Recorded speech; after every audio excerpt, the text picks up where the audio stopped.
본문 말씀은 하나님께서 애굽에게 내리신 네 번째 재앙입니다. 그래서 파리떼로 인하여서 애굽이 고통에 빠지게 되는 그런 내용의 말씀인데, 하나님이 모세에게 말씀하시기를 바로왕에 가서 이렇게 내 말을 전해라, 이렇게 말씀을 하셨습니다. 뭐라고 말했냐 하면 하나님의 백성을 내보내라. 우리 계속 지금 보고 있죠. 계속 하나님은 지속적으로 반복적으로 내 백성을 내보내라 계속 바로에게 그렇게 말씀하고 있어요. 그런데 만약에 바로 왕이 하나님의 백성을 내보내지 않으면, 오늘 본문에 기록된 대로 표현하면 바로 왕과 또 그 신하와 그리고 바로의 모든 백성들 그리고 바로에 속한 모든 집집마다 파리떼를 보내가지고 애굽 온 땅에 파리떼로 가득하게 될 것이다, 이렇게 말씀을 하셨어요. 자, 여러분, 하나님이 바로 왕에게 내 백성을 보내라라고 직접적으로 이렇게 내 백성을 보내라라고 직접적으로 말씀하신 경우가 애굽에 내린 10가지 재앙 중에 6가지 재앙을 내릴 때 이 말씀을 반복을 하셨어요. 10가지 재앙 중에 6번이나 이 말씀을 직접적으로 내 백성을 내보내라고 그렇게 말씀을 하셨다는 거죠. 이게 무엇을 의미하냐면요, 바로 하나님의 뜻이 무엇인지를 말씀해 주고 있는 거예요. 하나님의 뜻. 그러니까 이게 바로 사실은 애굽의 바로 왕에게는 경고잖아요. 그렇죠? 경고예요. 너 내 백성 내보내야 돼. 내 백성 내보내지 않으면 너와 너의 땅에 너에게 속한 모든 것들에게 재앙이 내릴 수밖에 없어. 이렇게 해서 경고를 주셨지만, 이 경고가 사실은 이 경고 안에는 하나님의 뜻이 담겨 있다는 것을 깨달으시길 바랍니다. 그래서 하나님의 최고의 관심, 하나님의 뜻이 무엇이냐? 여러분, 하나님의 최고의 관심은 여러분 애굽이 아닙니다. 이걸 여러분 아셔야 돼요. 하나님의 최고의 관심은 애굽이 아니고, 그렇다고 해서 또 하나님의 말씀을 거역하고 반역하고 거절한다고 그래가지고 불순종한다고 그래가지고 그런 애굽을 심판하는 것, 그것도 하나님의 뜻은 아니에요. 여러분, 하나님의 뜻은 애굽도 아니고 애굽을 심판하는 것도 아닙니다. 하나님의 최고의 관심, 하나님의 뜻은 바로 내 백성에 있다는 것을 믿으시길 바라요. 하나님의 백성들, 하나님의 뜻이, 그럼 하나님의 관심은 하나님의 백성이고, 그럼 그 하나님의 백성들이 어떻게 되기를 원하는 게 하나님의 뜻이냐는 거죠. 어떻게 되는 게 하나님의 뜻입니까? 바로 왕으로부터 또 바로의 세력으로부터 구원받는 것이 하나님의 뜻이에요. 바로 하나님의 자녀들을 향한, 하나님의 백성들을 향한 하나님의 뜻인 줄 믿습니다. 그래서 하나님이 사람을 지을 때 여러분 이제 어떻게 지었는지 아시죠? 하나님의 형상과 하나님의 모양으로 지으셨어요. 그 하나님의 형상과 모양을 따라 지음받은 모든 사람을 사탄과 사탄에게 속한 세상에서 구원하시는 것이 하나님의 최고의 관심이자 뜻인 줄 믿습니다. 그래서 하나님이 당연히 여러분들 각자 한 사람 한 사람이 모든 어둠으로부터 구원받고 구출되는 것이 하나님의 뜻인 거예요. 그래서 하나님은 이 세상에서 그 어떤 것보다, 그 무엇보다 사람에게 가장 관심이 크시다는 걸 아셔야 합니다. 무엇에 관심이 있다고요? 저도 그 성향상 우리가 저번에 우리 행동양식 우리 한번 검사를 했었죠. 그래서 나는 어떤 기질을 가지고 어떻게 상황들을 판단하고 분별하면서 이런 강점이 있고 이런 약점이 있는지 우리 저번에 한번 같이 함께 나눴던 적이 있어요. 근데 저는 제 개인적인 성향, 그러니까 타고난 이 혼적인 그 타고난 성향은 저는 일중심적인 사람입니다. 일중심적이에요. 관계중심적이라기보다는. 그래서 어떠한 목표가 있고 어떠한 일이 있으면 다른 것보다 그 일에 집중을 해서 다른 거를 생각을 잘 못해요. 그래서 그냥 앞만 보고 가는 그런 스타일이거든요. 그렇다고 제가 막 뭔가를 진두지휘해가지고 그런 또 성격은 아니에요. 그냥 단지 내가 해야 될 일에 대한 동기부여가 분명하면, 이게 나의 일이라고 분명하면 좌로나 우로나 이렇게 곁눈질하지 않고 그냥 그것만을 보고 가요. 그러다 보니까 또 뭐 그런 강점이 있기도 하지만 또 약점도 있죠. 예. 사람들을 잘 살피지 못하는 약점이 있는 거예요. 예. 자, 그런데 하나님의 최고의 관심은 뭐라고요? 네, 하나님은 우리가 뭔가를 이루느냐 못 이루느냐, 이것도 중요하게 여기시지만 더 중요하게 여기시는 게 있는데 바로 사람이에요.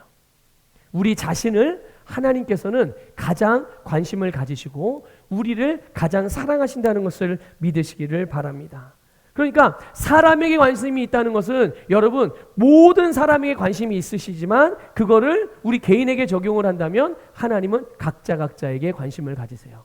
그러니까 여러분, 엄밀하게 말하면 하나님과 우리와의 관계는 우선적으로는 1대1의 관계인 거예요.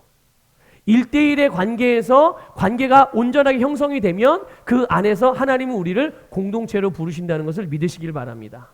그래서 여러분, 우리는 하나님과의 관계 안에서, 그 하나님과 나와의 1대1의 관계 안에서 하나님의 최고의 관심은 누굴까요? 그러면 바로 나예요. 여러분 각자, 하나님은 여러분 각자에게 가장 큰 관심을 가지고 계시고 여러분을 가장 사랑한다는 것을 믿으시기를 주님의 이름으로 축복합니다. 그러니까 그렇게 본다면 하나님은 모든 사람이 구원받기를 원하세요. 모든 사람이 구원받는 것이 하나님의 뜻인 거죠. 그래서 하나님이 이 하나님의 뜻을 이루시기 위하여서 여러분, 우리와 똑같은 육신의 몸을 입고 몸으로써 예수님을 이 땅에 보내주신 줄 믿습니다. 그리고 그 예수 그리스도의 속량의 사역을 통하여서 십자가에서 죽으시고 그리고 부활하심을 통하여서 모든 사람이 구원을 받는 데 필요한 모든 일을 완성하신 거예요. 자, 한번 예수님께서 하신 십자가에서 마지막으로 하신 그런 선포, 또 고백, 또 당신이 이루신 일을 우리 다 같이 믿음으로 한번 저를 따라 고백합시다. 다 이루었다. 한 번 더. 다 이루었다. 여러분, 그 다 예수님이 이루신 그 일이 가장 근본적이고 본질적으로 이루신 그 일이 무엇이냐? 우리의 구원을 위해 필요로 하는 모든 것들을 다 이루셨습니다. 앞으로 이루실 게 아니에요. 이미 다 이루셨고 이제 누구든지 그것을 믿음으로 받아들이기만 하면 그 영혼이 그 즉시 구원받을 뿐만 아니라 사탄이 주는 모든 영향력으로부터 오는 인생의 문제들에 대해서도 구원받는 줄 믿습니다. 여러분, 예수 그리스도를 믿으십시오. 여러분, 예수님 믿으시죠? 그런데 여러분, 내 영혼이 구원받을 때 여러분 믿음으로 구원받으신 것처럼 여러분의 삶의 문제에서도 믿음으로 구원받으시길 바라요. 여러분, 고군분투할 것이 아니라 여러분의 육신의 노력과 애씀으로 구원받으려고 애쓰지 마십시오. 그렇게 해서 구원받을 수 있는 게 아니에요. 여러분, 우리의 영혼이 예수님을 믿음으로 구원받은 것처럼 여러분의 삶에서 겪게 되는 모든 문제들, 특별히 오늘 본문에서도 우리가 볼 수 있지만 정말 여러 가지 마귀가 사단이 가져다준 여러 가지 고통들, 그로 말미암아 온 부정적인 결과들로 인하여 수많은 사람들이 고난과 고통을 겪고 있는데 그리스도인들조차도 그렇죠. 그런데 그 가운데서 우리의 영혼이 믿음으로 구원받은 것처럼 그 문제들에 대해서도 믿음으로 구원받으시기를 주님의 이름으로 축복합니다. 여러분, 하나님께서 하나님의 백성을 이 사탄과 세상으로부터 구원하신 것, 그들의 편이라는 것, 그들을 보호하신다는 것, 우리는 오늘 본문을 통해서 이 부분에 대해서 말씀하고 있어요. 뭐라고 말씀하고 있느냐? 여러분, 본문 22절을 좀 보겠습니다. 22절 읽겠습니다. 시작.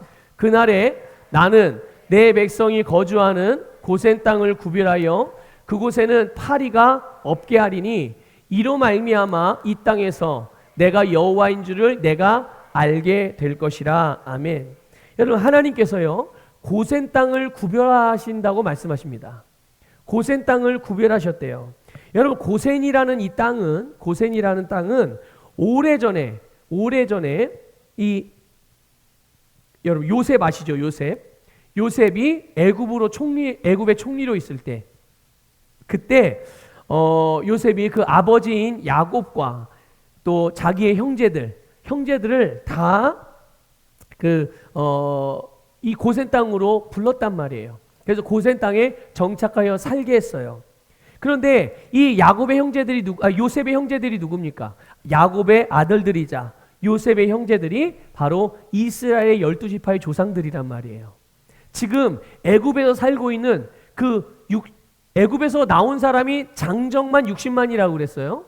그러면 거기에는 20세 이하의 청년을 비롯해서 어린아이들도 있을 것이고 60세 이상의 노인들도 있을 것이고 또 여자들도 있을 거란 말이죠. 그러면 그 숫자가 얼마나 대단합니까? 200만이 넘는단 말이에요. 이게 신학자들이 이게 조사를 했을 때 연구한 결과가 200만에서 300만 명 정도가 된다는 말이에요. 그런데 이 12명 야곱의 아들들이며 요셉의 형제들을 통하여서 이스라엘 12지파가 시작이 되어졌고, 그래서 이 애굽 땅에서 400년이 넘는 시간 동안 지내면서 이 12지파 야곱의 12아들들이 어떤 일이 벌어진 겁니까? 정말 생육하고 번성하는 일이 벌어진 거예요. 그런데 여러분 생각해 보십시오. 이스라엘 백성들이 애굽에서 어떻게 하고 살았어요? 예? 종살이 했습니다. 평안하게 그냥 애기 낳고 싶으면 낳고 그냥 낳고 싶은 대로 낳자 이래서 그냥 순풍순풍 그렇게 막 난 게 아니에요. 살기 편하고 돈 많고 뭐 하는 것마다 잘 되고 자기가 하고 싶은 대로 할 수 있는 그런 자유라든지 어떤 부요함이라든지 뭐 실력이라든지 뭐 기쁨이라든지 이런 상태에서 이 이스라엘 백성들이 생육하고 번성했던 게 아닙니다. 종살이하고 억압과 통제와 정말 자유가 없는 묶임과 속박 속에서 살아감에도 불구하고 하나님께서 아브라함에게 약속하시고 또 아브라함을 통해 세상을 복주시겠다고 하신 그 하나님의 뜻을 하나님께서 이스라엘 백성들을 통해서 이루게 하기 위하여 이스라엘 백성들을 그렇게 야곱의 자녀들을 통하여 하나님께서 아브라함에게 약속하신 생육하고 번성하는 정말 내 자손이 하늘의 별과 같이 바다의 모래와 같은 그런 놀라운 역사를 이루신 줄 믿으시기를 축복합니다. 여러분, 우리의 삶에 고난이 있고 우리의 삶에 부정적인 일들이 벌어지고 내가 원치 않는 일로 인하여 어려움을 당한다 하더라도 하나님께서 우리에게 행하시는 일들은 절대로 멈추지 않는다는 것을 믿으시길 바랍니다. 하나님은 우리에게 계획하시고 우리에게 이루시겠다고 하신 모든 일들을 주님은 절대로 멈춤 없이 지속적으로 행하신다는 것을 깨달으십시오. 그래서 여러분, 실망하거나 좌절하거나 포기하는 일은 우리의 일이 아닌 거예요. 그리스도인들의 삶의 모습이 아니라는 것을 믿으시길 바랍니다. 자, 여러분, 하나님께서 고센 땅을 구별하셨다고 그랬는데 고센 땅은 바로 이런 땅이에요. 요셉이 애굽의 총리로 있을 때 아버지인 야곱과 또 야곱의 아들 자기 형제들을 다 고센 땅으로 불러서 거기에서 이제 살게 하는 거죠.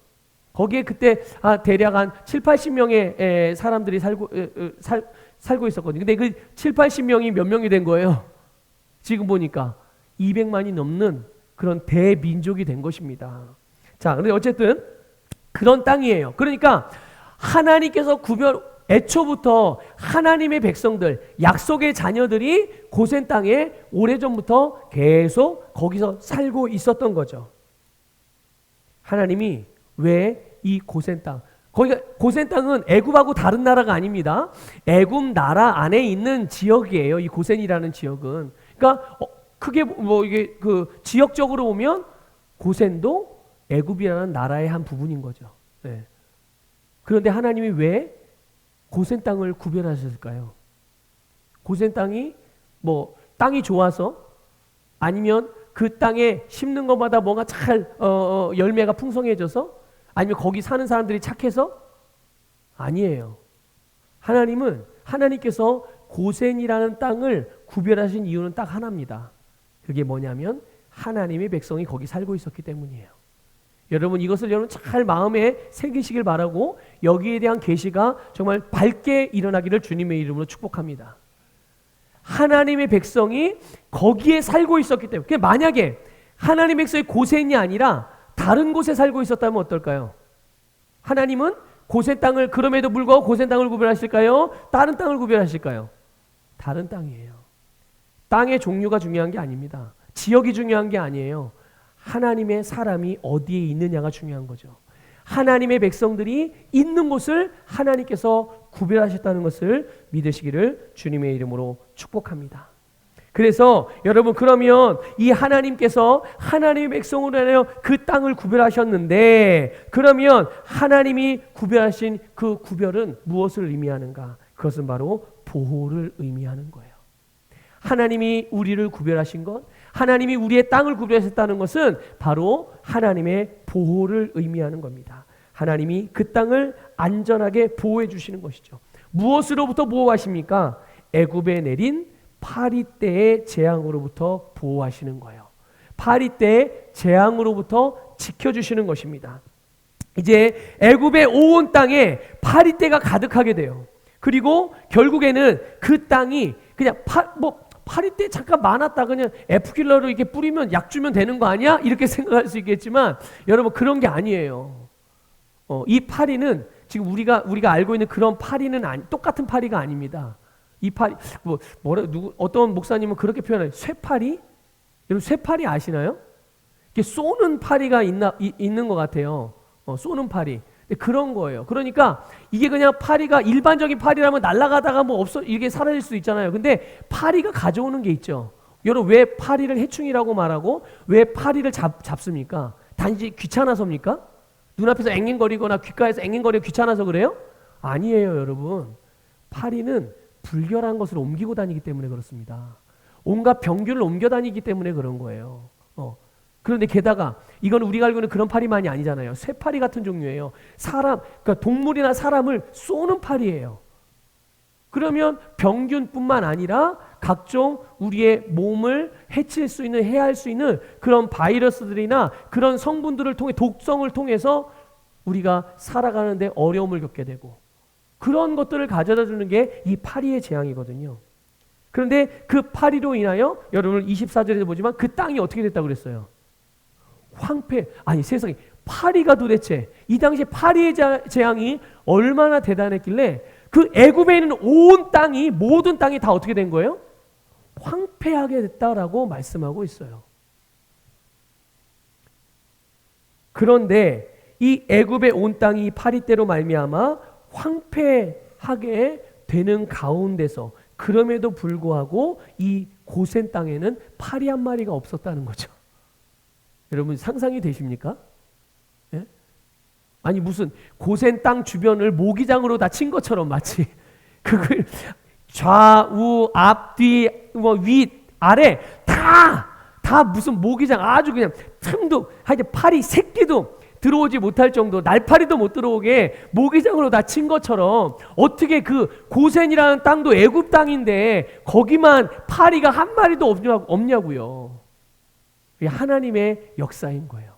하나님의 보호하심이 바로 이런 보호라는 것을 믿으시길 바랍니다. 그래서 이 고센 땅 안에 살고 있던 하나님의 백성인 이스라엘 백성들은 어떠한 피해도 당하지 않았어요. 여러분, 애국과 같은 이 세상에 사탄으로부터 모든 사람이 영혼의 문제와 인생의 문제로 인하여서 무수한 종류의 어려움들을 당하고 정말 많은 고민과 아픔 속에서 살아가요. 그러나 세상 사람들은 그런 고통과 아픔이나 죽음 왜 일어나는지 알지 못합니다. 그런 것들이 왜 오는지 알지 못해요. 그저 그냥 생각할 수 있는 것 정도가 있다면 그런 건 이런 거죠. 인생이 다 그런 거지, 이렇게 생각하는 거예요. 인생에 어떻게 좋은 일만 있을 수 있어, 나쁜 일도 있을 수 있는 거지, 이렇게 생각한다든지, 아니면 자기들의 부주의나 아니면 자기들의 연약함이나 어떤 실력이 없어서 그런다고 생각을 해요. 또 어떤 경우는 이런 경우도 있어요. 어떤 나라적인 사회적인 구조라든지 어떤 정치 경제의 어떤 무능함이라든지 이런 것 때문에 그냥 국민들이, 우리 회사가, 우리 집안이, 우리나라 사람들이 이 어려움을 당한다. 또는 부정부패 때문에 우리가 이런 일꼴을 당하고 있고 발전을 못하고 있다, 이렇게 생각을 하는 정도가 다예요. 그러면서 결국은 자기들의 위치를 스스로 피해자나 희생자의 위치로 두면서 그렇게 자기들을 인식하고 어쩔 수 없는 거 아니냐 이렇게 여기고 그런 삶을 자기 운명으로 받아들이는 거죠. 누가 그렇다고요? 세상 사람들이 그렇다는 얘기예요. 세상 사람들이.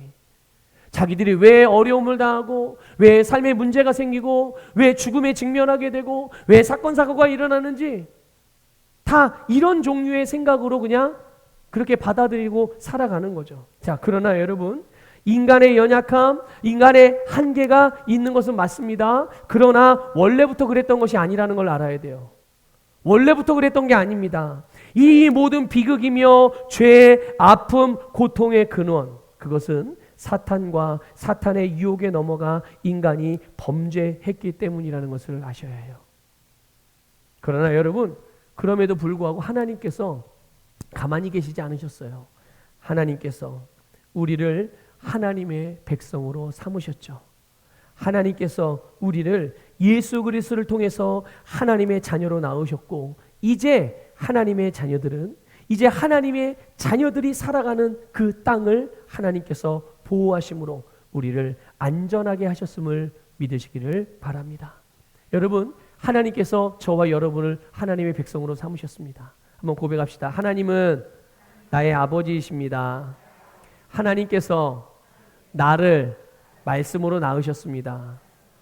나는 하나님과 똑같은 생명을 가지고 태어났습니다. 믿습니까? 네.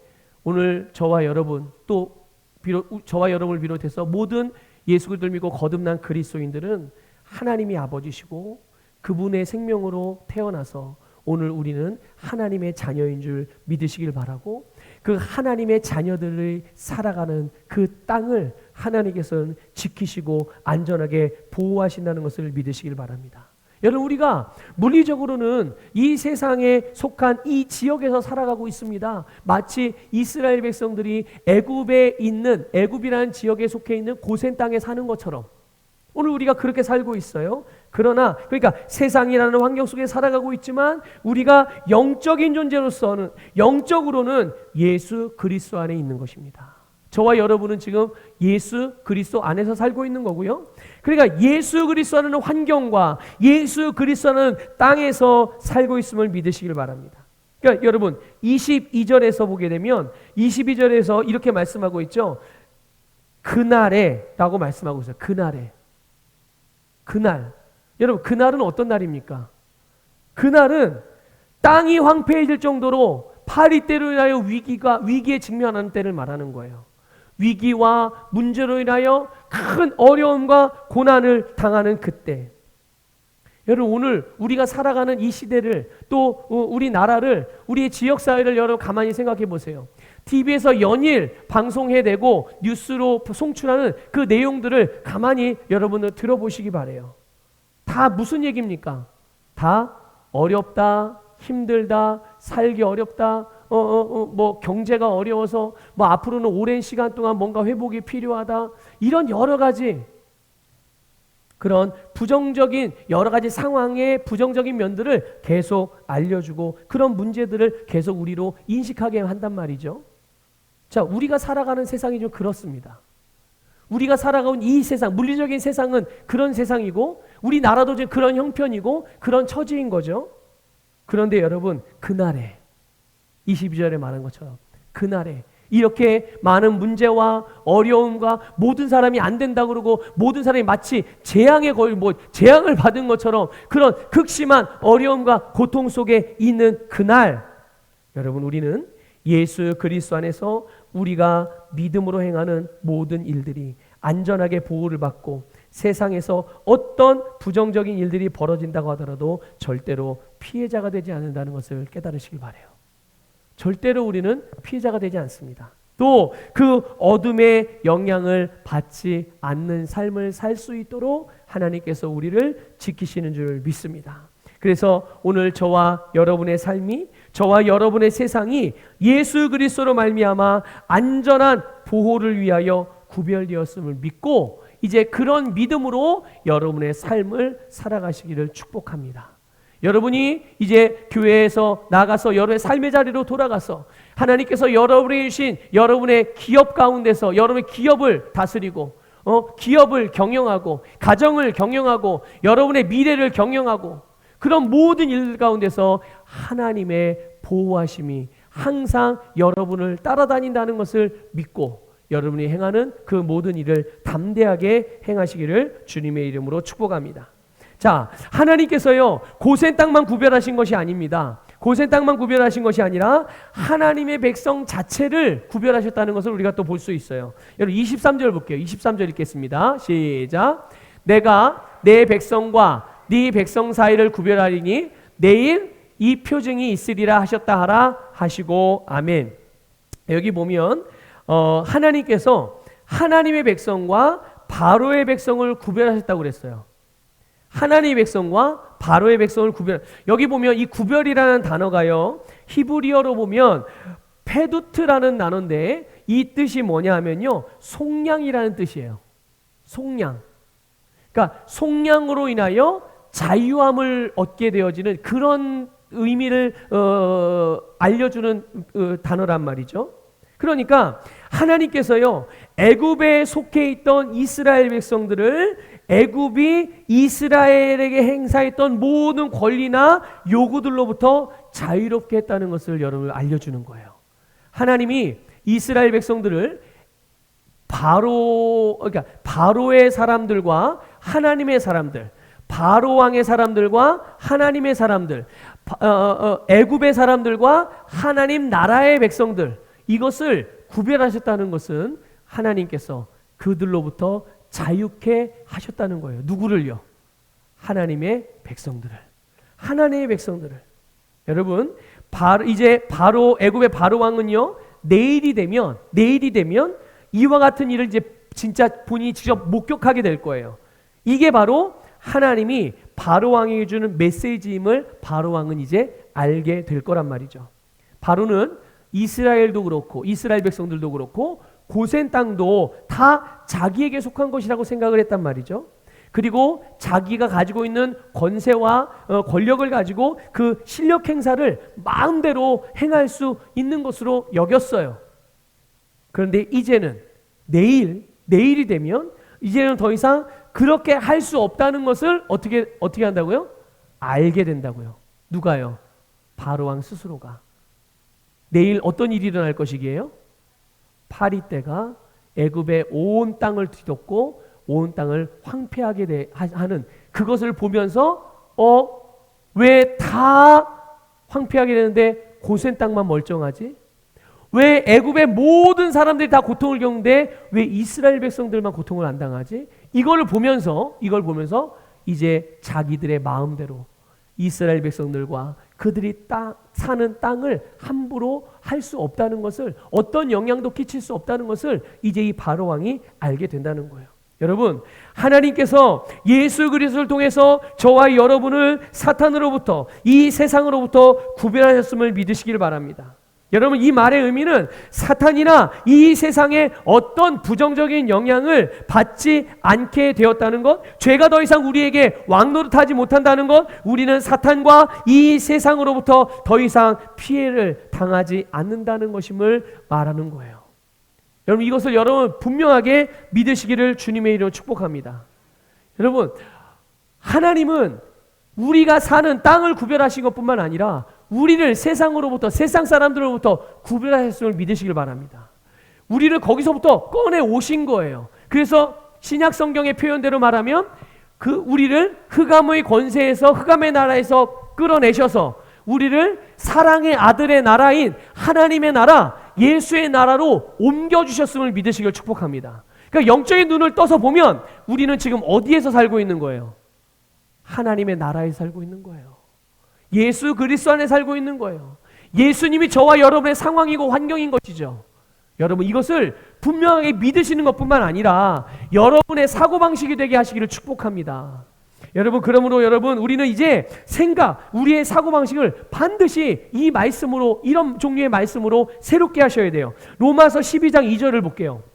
같이 읽어보겠습니다. 시작. 너희는 이 세대를 본받지 말고 오직 마음을 새롭게 함으로 변화를 받아 하나님의 선하시고 기뻐하시고 온전한 뜻이 무엇인지 분별하도록 하라. 오직 마음을 새롭게 함으로 변화를 받으라고 말씀하고 있어요. 여러분, 세상의 사고방식을 따라서 판단하고 행하는 것이 아니라 하나님의 말씀을 따라서, 여러분, 세상의 방식, 세상의 유행, 세상의 가치관을 따라 생각하거나 말하거나 행동하는 것을 멈추시고 하나님께서 말씀하신 대로 생각하고 하나님께서 말씀하신 대로 말하고 하나님께서 말씀하신 대로 행동하시기를 시작하시기를 바랍니다. 이미 혹 여러분들 가운데 이미 시작하신 분들도 계시죠. 그렇게 지금 삶을 살아가고 계시는 분들도 계세요. 그렇다면 멈추지 말고 뒤돌아보지 말고 계속 전진만 하시는 복된 성도 되시기를 바랍니다. 그래서 여러분, 여러분의 생각을, 여러분의 사고방식을 말씀으로 계속적으로 변화시켜 나가셔야 해요. 그 사고방식과 그 생각이 결국은 여러분의 삶의 열매를 만들어 낼 것입니다. 여러분, 이렇게 하나님께서 그러면 이렇게 하나님께서 하나님의 땅도 구별하시고 하나님의 백성들도 구별하셨다고 그랬는데 그 징표가 뭐냐 이거죠. 하나님의 백성의 징표. 여러분, 이 징표는 이런 거죠. 뭐 마치 여러분 암행어사 아시죠? 암행어사. 암행어사는 마패를 비롯해서 자기가 암행어사라는 것을 항상 숨기고 다니잖아요. 그리고 결정적인 순간에 어떻게 해요? 마패를 짜잔하고 꺼내 보이면서 내가 암행어사다라는 것들을 이렇게 나타낸단 말이에요. 그래서 사람들은 이제 마패를 보고 확인하고서 암행어사였네 이렇게 알죠. 그런데 여러분, 하나님께서 우리를 구별하신 하나님의 백성으로서의 우리에게 징표가 있어요. 그 징표는 이렇게 암행어사가 마패를 딱 꺼내 들어야 또 그 꺼내 드는 그 결정적인 순간에 내가 하나님의 백성이라는 게 드러나는 게 아닙니다. 하나님께서 우리에게 하나님의 백성이라고 하는 그 주신 징표, 이거는 어느 특정한 시간이나 특정한 장소에서 나타나는 것이 아니라 모든 삶에서 나타나는 징표예요. 여러분의 모든 삶에서 내가 하나님의 백성이지, 저 사람이 하나님의 백성이지, 그리스도인이네, 예수 믿네, 복받은 사람이네, 즐거운 사람이네, 행복한 사람이네. 항상 모든 삶에서 나타나는 하나님의 백성님이 나타나는 징표. 자, 한번 20절 볼게요. 20절에 보면 이런 표현이 있어요. 내 백성을 보내라. 그러면 그들이 나를 섬길 것이니라. 아멘. 여러분, 그들이 나를 섬길 것이니라. 이스라엘 백성들이, 하나님의 백성들이 하나님을 섬길 것이니라라고 말씀하고 있는 거예요. 여러분, 하나님의 백성들이 애굽 사람들로부터 속량되어 또한 그들이 사는 고센 땅이 애굽이라는 나라로부터 속량되어 구별된 그 증거, 표징, 그것은 바로 하나님만을 예배하는 것임을 믿으시길 바랍니다. 하나님을 예배하는 것이 하나님의 백성들의 표징이에요. 징표란 말이죠. 여러분, 애굽은 바로를 왕으로 삼습니다. 여러분, 세상은 사탄을 왕으로 삼고 자기의 왕을 섬기고 자기의 왕을 바라보고 자기의 왕이 시킨 일을 하면서 살아가요. 여러분, 이 세상에 속한 것들을 가만 보세요. 이 세상에 우리 눈에 보여지는 모든 것들, 뭐 산이며 나무며 또 바다며 강이며 흙이며 뭐 여러 가지, 뭐 피아노, 지금 여기에 피아노도 있고 앞에 보면 십자가 모양 나무로 만든 십자가도 있고 여러 가지들이 다 있어요. 자, 그런데 보세요. 이 세상에 속하 있는 모든, 나타나 있는 우리 눈에 보이는 모든 것들이 여러분 하나님의 피조물이잖아요. 그렇죠? 하나님의 피조물들이에요. 하나님으로서 지음받은 거예요. 그럼에도 불구하고 여러분, 돈이며 성공이며 명예며 권세며 좋은 평판, 인기, 이런 것들을 얻기 위해서 하나님이 지으신 그 모든 피조물들 가운데 자기들이 그냥 선택해가지고 다양한 우상을 섬기는 거예요. 누가요? 세상이요. 세상이 그렇다는 거예요. 하나님으로 지음받은 사람이 하나님을 섬겨야 되는데 하나님으로부터 지음받은 피조물들을 자기 신으로 삼아서 섬기고 그것을 따라서 살아가고 있는 거죠. 뭐 때문에요? 지금 말씀드린 이런 것들을 얻기 위해서 돈을 얻고 명예를 얻고 자기 욕구를 채우고 이런 것들을 하기 위해서, 그래서 그것을 향해 절하고 그것을 향해 제물을 바치고 그것을 쫓고 그것을 따르고. 그러나 여러분, 하나님의 백성들은 창조주이며 유일하신 여호와 하나님을 예배하는 줄 믿습니다. 아니, 하나님만을 예배하는 것이죠. 여러분, 그런데 이 하나님을 예배하는, 하나님의 백성들이 하나님을 예배하는 예배는요, 영적인 예배예요. 영적인 예배. 로마서 12장 1절을 보겠습니다. 이 영적인 예배가 무엇인지 성경을 두 군데를 볼 건데, 이 말씀을 읽으면서 여러분들 안에 내가 드리는 영적인 예배가 어떠한 예배구나라는 것들이 계시되어지기를 축복합니다. 같이 읽겠습니다. 시작. 그러므로 형제들아, 내가 하나님의 모든 자비하심으로 너희를 권하노니 너희 몸을 하나님이 기뻐하시는 거룩한 산 제물로 드리라. 이는 너희가 드릴 영적 예배니라. 아멘. 너희 몸을 하나님이 기뻐하시는 거룩한 산 제물로 드리라. 여러분, 우리가 하나님 앞에 우리의 몸을 산 제물로서 드리는 것이 무엇입니까? 내 몸을 말씀에 내어 드리는 거예요. 내가 몸으로 행하는 모든 것들을, 내가 몸으로 살아가는 모든 삶을 하나님의 말씀으로 살아가는 것, 그것이 뭐라고요? 우리가 드릴 영적인 예배.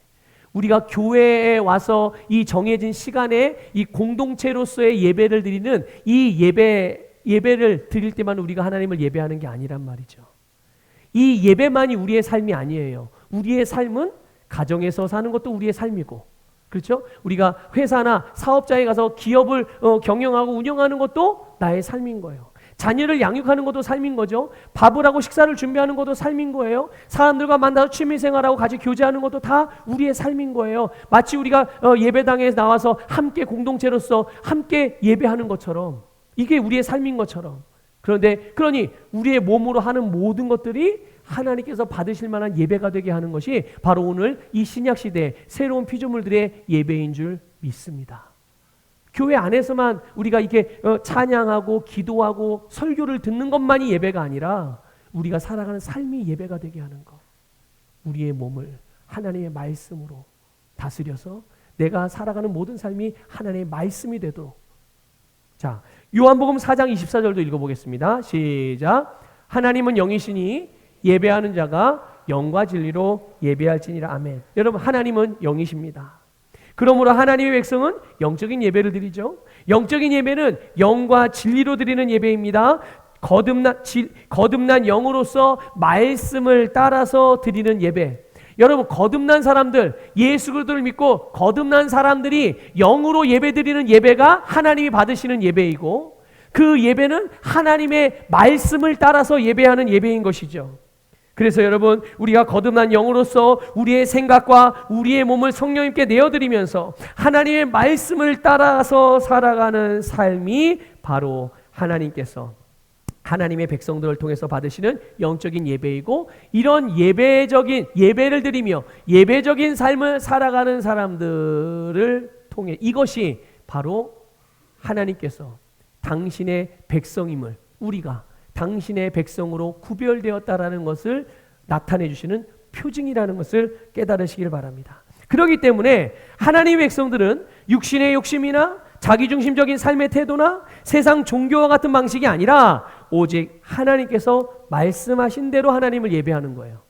자, 다시 말씀드릴게요. 하나님의 백성들이 드리는 영적인 예배는 하나님이 말씀하신 대로 예배를 드리는 겁니다. 내가 하고 싶은 대로 하는 게 아니에요. 내가 그냥 뭐 하고 싶으면 하고 말고 싶으면 말고, 그게 아니에요. 기준이 뭐라고요? 하나님께서 말씀하신 대로. 하나님께서 말씀하신 대로. 자, 바로가 모세에게 회유하고 설득하려고 타협을 위한 제안을 합니다. 이제 애굽의 온 땅이 난리가 났어요. 황폐해졌어요. 그래서 이제 발칵 뒤집어졌어요. 바로가 부릅니다. 모세 빨리 불러라. 모세가 왔어요. 모세야, 제발 부탁한다. 너 하나님께 기도해서 이 파리떼가 좀 다 물러가게 해라. 그러면서 이렇게 말해요. 25절에 보면요. 아니, 니들이 예배하는 거 좋은데, 하나님을 예배하는 거 좋은데, 25절, 여러분 아까 읽은 말씀 바로 다음 절에 보면요. 어디서 예배하라고 하냐면 이 땅에서 예배하래요. 그래, 예배하게 하겠다. 그런데 멀리 가지 말고, 번거로우니까 그냥 힘들잖아. 뭐 굳이 거기까지 3일길이나 가서 거기까지 걸어가서 예배 드릴 필요가 뭐 있어. 그냥 여기서 드리면 되지. 그러고 나서 애굽 땅에서 예배를 드리라고 말해요. 회유하는 거죠. 자, 근데 하나님은 뭐라고 말씀하시죠? 하나님은 나가서 예배를 드리라고 했어요. 애굽에서 나가서. 바로 왕은 여기서 예배를 드리라. 자, 이스라엘 백성의 입장에서 보면 어디에서 예배 드리는 게 더 편해요? 어디서 예배 드리는 게 편합니까? 어디서 예배 드리는 게 더 쉬워요? 있는 그 자리에서 그냥 늘 살던 대로 살고 하던 대로 행하는 게 익숙하고 좋아 편해요. 그냥 그게 쉬워요. 그런데 하나님은 어떻게 한다고요? 나가서 해라. 나가서 예배를 드려라라고 말씀합니다. 근데 모세가 여기서 아주 단호한 태도를 보이면서 이 타협과 합리화를 거절하는 것을 봅니다. 여러분, 우리 출애굽기 8장 27절이에요. 오늘 읽은 본 말씀을 조금 아래 보게 되는데 같이 읽어보겠습니다. 시작. 우리가 사흘길쯤 광야로 들어가서 우리 하나님 여호와께 제사를 드리되 우리에게 명령하시는 대로 하려 하나이다. 아멘. 바로가 야, 이게 더 쉽잖아. 이게 더 좋잖아. 이게 더 편하잖아. 계속 회유를 하지만 바로는 이 우리에게 명하신 대로, 누가 명했기에요?